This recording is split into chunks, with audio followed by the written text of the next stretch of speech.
Supreme Court. Is the president going to ask for him to be returned to the United States or not? Like, yes or no? So first of all, it's not a question for me to answer, but I think that the assumption that underlies the question is what needs to be corrected, which is that there was no mistake that was made. He was sent.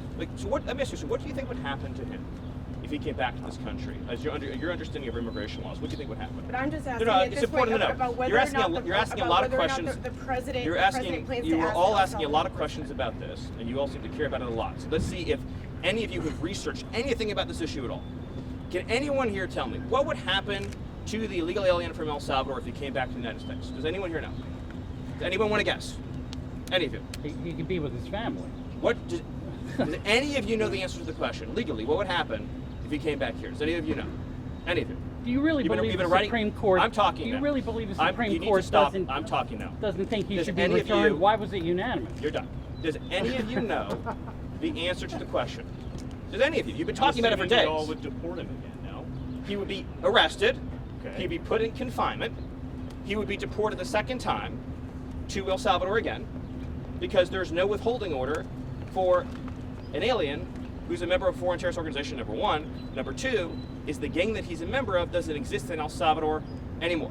So what you're asking for is to be deported twice. But additionally, if we chose to pretend, just pretend, that the withholding order was real, he would be deported to a different country.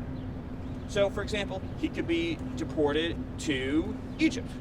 So, I'm just trying to understand, is it your view, in other words, you have to find a country that will be willing to take a MS-13 member from El Salvador.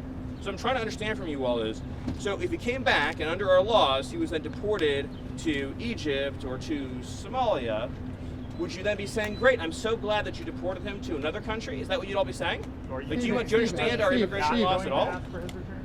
But the premise of your question, the gentlemen, the return, guys, do you know the difference between a deportation order and a withholding order? Do you know the difference? Any of you, please. Do you? Well, we're not in the government. But you couldn't even spend 72 hours over the weekend learning the distinction, even though you've been writing and talking about it this whole time. Stephen, we're not going anywhere. On the Just gold cards. raise your hand. Does any of you know the difference between a deportation order and a withholding order?